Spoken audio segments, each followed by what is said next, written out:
¿Qué estará? ¿Echando un ajedrez? Yo qué sé qué estará haciendo este hombre. Juan Galán, ¿qué tal? Muy buenos días. Buenos días. ¿Estás ahí? Mira, pues te voy a decir la verdad. A ver, dime.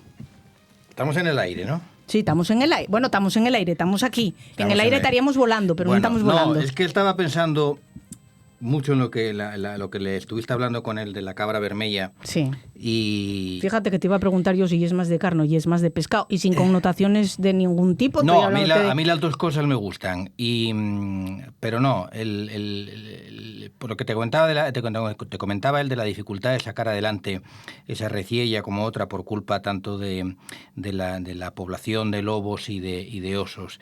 Y yo te animaría a que trajeras un día aquí al consejero o a alguien para exigirle que tiene que hacer una campaña. Yo exigir poco, Juan. No, hay que exigirle porque... Yo preguntar si todo lo que quieras. Hay que exigirle porque es nuestro empleado, ¿eh? Es nuestro empleado. Entonces hay que decirle, oiga, mire, hay que hacer una campaña pública explicando esto porque las redes sociales están llenas de orcos, insultando permanentemente al sector ganadero. Es decir, cada vez que sale algún tipo de noticia algo, salen 2 o 3 mil orcos de debajo de las piedras a decir todo tipo de barbaridades del sector ganadero. Y basta, yo no las tengo, pero me las enseñan y entras en Facebook y de 50 comentarios, 49 son insultantes. Pero de eso no se puede hacer caso, Juan. No, el problema es que a la gente que trabaja de eso le afecta. Ya. El problema es que la gente, porque claro, tú tienes tus animales, te los matan y resulta que todos estos ultraecologistas, resulta que les importa un pimiento. Es decir, yo no he visto nunca, vi hace tiempo a un grupo de veganos llorando delante de un matadero porque entraba un camión de vacas y lloraban y hacían unos... Pero no he visto nunca ningún grupo de veganos cuando hacen un vacío sanitario de una ganadería y matan 300 vacas por un falso positivo, luego nunca se quejan de eso. Eso nunca aparece. Yeah. O cuando en las redes sociales aparecen potrinos o seattles destrozados, ni siquiera asesinados, porque muchas veces viven después del ataque y están destrozados. Eso, o sea, hay animales de primera y de segunda. Y luego, como te digo, esta serie de orcos que se amparan, muchos en la clandestinidad, otros no, directamente, pues como no tienen vergüenza ninguna, ponen su cara, pero a decir verdaderas barbaridades de gente que está sacando adelante el mundo rural asturiano. Y encima estos orcos están viniendo a nuestros pueblos, que es lo peor, a vivir porque les encanta, y lo hemos dicho muchas veces, el paisaje asturiano, y el paisaje asturiano es lo que es exclusivamente por el sector ganadero y agrícola. Si no hay sector ganadero y agrícola, dentro de 20 años, con estos orcos en nuestros pueblos, lo que tendremos es una porquería, sin limpiar, sin animales, sin especies autóctonas y sin nada. Porque ellos vienen, se encierran en sus casas, se dedican a mirar al móvil, van a la playa o a los bares, pero de lo que tienen alrededor no se preocupan, porque ni limpian fincas, ni se preocupan absolutamente de nada. Por lo tanto, el señor consejero, la administración o quien sea, pues debería decir, yo personalmente varias veces algún ganadero, organización me ha dicho emprender acciones judiciales contra estos energúmenos. No he podido porque es cierto que la legislación es tal que tú puedes desahogarte en las redes sociales y decir lo que te dé la gana. Sí, bueno, la libertad de expresión. Bueno, una libertad de expresión malentendida. Pero ¿ya? Yo el día que pueda, el día que encuentra uno que se tal, le meto el estoque hasta el final. O sea, esto lo digo aquí, yo el día estoy... analizando todas las redes sociales permanentemente, con un equipo muy profesional. El día que pueda agarrar a uno de estos, lo llevo hasta el final, que lo sepan, que tienen a Juan Galán abogado detrás de ellos. Pero... No, porque es verdad, porque luego vas a las ganaderías, vas a los pueblos y ves a esta gente sufriendo, y salen estos energúmenos, Qué difícil, ¿eh? Es muy complicado, es muy complicado. Bueno, dicho esto, vamos a poner las cosas en su sitio. Vamos a hablar de algo precisamente para criticar al sector. Es decir, vamos a hablar hoy de la prinda, que viene también en la compilación. La prinda lo que viene a sancionar es a aquellos ganaderos que no lo hacen bien, porque hay ganaderos que no lo hacen bien. O sea, esto no es aquí ponerle medallas a unos y lanzas a otros. No, hay gente que no lo hace bien y hay gente muy desastrosa con sus animales que merece todo tipo de castigo. Bien, la prinda es aquella facultad que tiene la administración, el ayuntamiento, el principado, la guardería, para retener a aquellos animales que no estén cumpliendo con la normativa. se prinda animales ajenos o animales propios. Es decir, cuando me prindan los animales propios, cuando yo tengo mi propio ganado en mis fincas, pero no tengo la licencia de pastos, no los tengo bien atendidos, no he pagado las tasas o están pastando en épocas del año que no deben. Vale. Mis animales en mis fincas. Y es una prinda de animales ajenos cuando los animales son de terceros que van a, por ejemplo, un monte comunal y van cuando no deben, van sin pagar, van con los animales sin sanear, etcétera, etcétera. Entonces, una vez comprobado eso por denuncia o porque la guardería o el Seprona comprueban que eso no es así correcto, pues lo que advierten, pero lo que tienen facultad es de coger esos animales, ¿sí?, y guardarlos, llevarlos a otro sitio. Constitucionalmente o tradicionalmente había unas corrales de concello.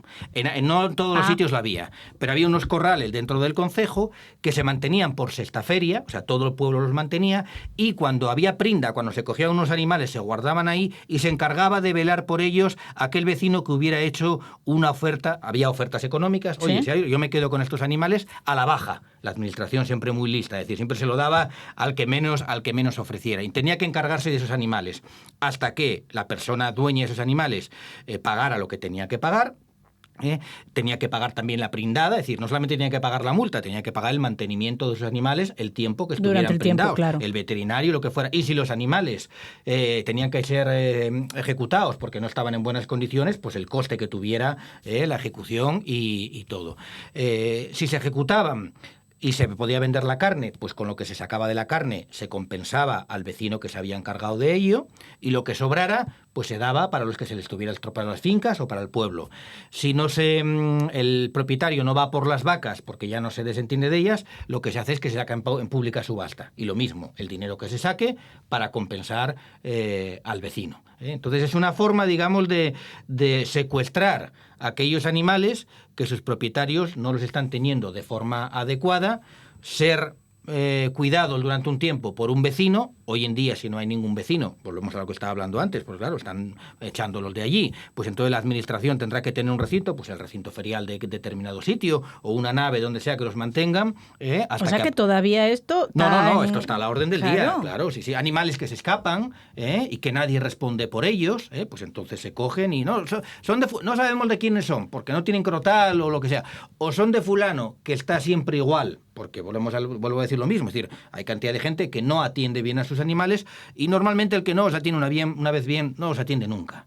Y en todos los sitios pues se sabe que hay ganaderías que da gusto verlas, porque está todo aquello que es una perfección, y hay otros que todo el mundo sabe pues que fulano no les da de comer bien, o que las suelta en cualquier sitio, o que las manda para el monte comunal sin licencia, o como veía yo otro día en televisión, en un pueblo de Galicia, que estaban hartos de un ganadero porque los soltaba directamente por el medio del pueblo y por la autovía para que comieran las lindes de la autovía y de la carretera, habiendo provocado yo varios accidentes. Claro, aquí pues la administración no está actuando bien, digo, porque la prinda yo la he visto todavía hace poco, y si busca uno una hemeroteca, en los últimos 5 años hay noticias en la prensa autonómica. Lo que pasa es que no utilicen el término. Por sí, eso utilizan la prinda, sí.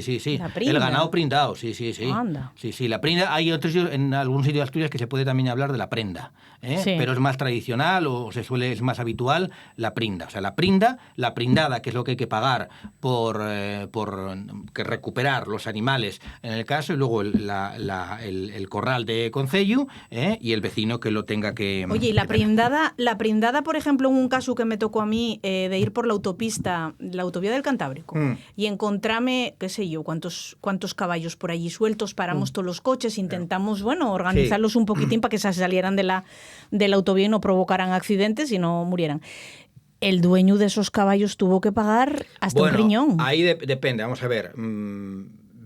Todo como se comporta la administración. Es decir, si no se produjo ningún accidente en la administración y el dueño se le avisó y rápidamente lo recondujo, pues oye, pueden darle una simple amonestación verbal, porque puede ser que se le haya roto el cierre de la finca. Sí. Que el cierre de la finca, el pastor, ¿sí?, se lo haya roto a algún caminante, porque también, hoy estamos, Juan. Porque esa es una guerra también muy habitual, es decir, de los caminantes que tienen ganas tienen un apurón, ¿sí?, y entran en la primera finca que encuentran, echan allí sus necesidades, pero tiran el pastor, porque es un pastor, pues lo tiran con una piedra y no lo vuelven a colocar, eso también está a la orden de... Claro, si tú tiras un pastor pero no viste animales, igual la finca es grande, igual la finca tiene 2 hectáreas y las vacas o las yeguas están en el otro extremo. Tú quitaste el pastor, no te preocupaste de volver a ponerlo y a la media hora los animales siempre van al pasto de al lado. El pasto de al lado siempre es más verde que el suyo. Y entonces el momento que hay un hueco, el animal por ahí sale. No hay ningún animal que dice, uy, no, que luego me riñen. Sale automáticamente. Entonces, bueno, y donde va uno va todo. Claro, entonces puede ahí, pues igual atenuarse, en el caso de que se hubiera producido un accidente, pues claro, por eso es importante tener los animales asegurados, y tener el correspondiente seguro de responsabilidad civil. Pues, claro, pero yo creo que nadie se arriesga a no tener un animal asegurado. Bueno, a mí se me escaparon cuando la pandemia, se me escaparon las yeguas, porque, lo dicho, abrí la finca, yo no sé, me despisté 2 segundos y estaba el cierre, debió estar el cierre abierto 30 segundos. En esos 30 segundos, 3 o 4 yeguas marcharon para la carretera. ¿Y liárontela? Bueno, estaba la Guardia Civil para todo el mundo, porque como digo, era el tema de la pandemia. Yo salí corriendo como un loco. Claro. Gracias a Dios, entre los guardias civiles las giramos y ellas mismas volvieron por el caminín a meterse para adentro, que podían haberla armado gordísima. Vino la Guardia Civil, vio que había vuelto a cerrar, le expliqué lo que había sucedido y me dijeron, oye, no pasó nada, ten cuidado la próxima vez. Claro, ahora entro pegado a la valla casi para no dejar hueco. Pero bueno, si en ese momento un coche hubiera atropellado al caballo o una de las yeguas y hubiera tenido que responder con el seguro, claro. El animal muerto, por lo tanto, pagar por llevarlo, el arreglo del coche, los daños y perjuicios y luego la multa correspondiente de la Ley de Bienestar Animal, que dice que aquellos animales que no... Es un artículo que llamamos de... jurídico indeterminado, dice una infracción, yo creo que es grave, es no tener suficientemente vigilados a los animales o algo así. Claro, en el momento que se te escapa un animal, y eso también ocurre muchas veces, es decir, una vaca que sale por debajo, una vaca no, un seatín. El pastor se pone a una altura, los seatinos se meten por debajo. Muchas veces ves a las vacas, a las madres en la finca y los seatinos por el otro lado. Claro, el seatín no va a escapar porque no va a ir más de 5 o 6 metros de la madre, pero igual está en la finca de al lado o igual está en el linde de una carretera. Puede pasar alguien por ahí, llamar al Seprona y decir, oye, que hay un animal aquí suelto. El Seprona venir, aplicarte la norma y decirte 900 euros. O ahora que está tan de moda las enemistades entre vecinos. Eso, pues otra en el momento en el que... Hombre, eso está a la orden del día. Es decir, salieron 2 seatos a la finca del vecino y me comió todo. Y encima, en ese momento, precisamente, la finca era cuando mejor estaba, el pasto más verde, y el vecino ya estaba a punto de recogerlo, y iba a sacar de ahí miles y miles de euros. Y justo vinieron las vacas del vecino, al que no puedo ver, los seatinos, y me lo comieron todo. Claro. Con las ovejas, o en la zona del oriente todavía se gestionan muchas ovejas y cabras con la torna, es decir, no están cerradas, está el ganadero tornando las ovejas y ahí vigilando. Pues oye, si me despisto 5 minutos, pues pasa la oveja, porque claro, las fincas muchas veces no están cerradas, están en abertal, pasa para el lado y si el vecino es amigo tuyo, no te va a decir nada, pero si el vecino no te puede ver... Oye, 2 minutinos para hablar de una cosa que se me ocurrió. Hablamos hace unos días, unas semanas para atrás, de los montes vecinales en mano común. Heredado todo aquello del derecho germánico.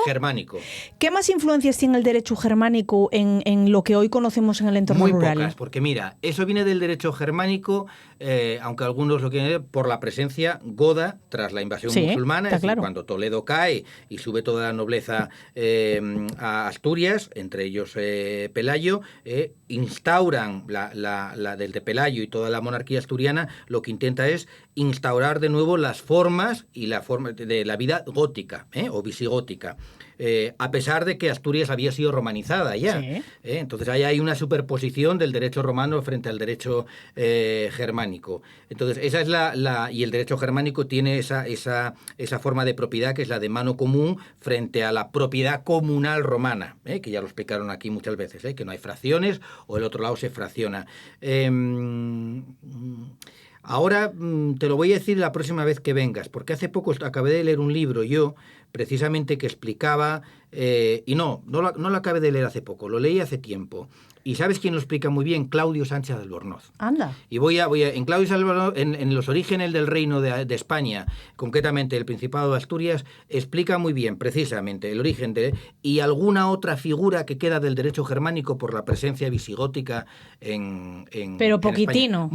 Muy poco queda, porque al final los visigodos tienen en cuenta que ya con Recaredo, que se pasaron del arrianismo, que era el cristianismo que venía, la herejía que venía con ellos, se pasaron al catolicismo, y a partir de ahí asumieron totalmente las normas romanas. Es decir, que los hispanos eran hispanos romanos. Es decir, el pueblo hispano original era un pueblo romanizado que lo que estaba en confrontación constantemente con los germanos visigodos. En el momento que los visigodos dicen, oye, mira, no podemos con esta gente, porque nunca pudieron con nosotros, ni los germanos, ni los visigodos, ni los musulmanes, ni nada. Dicen, nos integramos, aceptamos todo, y la norma germánica quedó apaciguada. Vale. La norma germánica que se caracteriza también, por ejemplo, por el tema de la monarquía hereditaria, la monarquía electiva. Sí. Es decir, no era una monarquía hereditaria, es decir, pues cambiaron también, fueron abandonando todo para decir, ya estamos aquí, pues tenemos que ser como los de aquí. Pero me lo refresco y te lo digo, porque algo más que el monte vecinal de mano común, algo más hay todavía. Pues cuando lo rescates y te acuerdes, ya nos lo cuentes, pero tendrá que ser otro sábado. Otro día. Pues ala, venga, gracias, Juan. A ti, Virginia, un abrazo muy fuerte. De Campo y Mar, con Virginia García Fuello.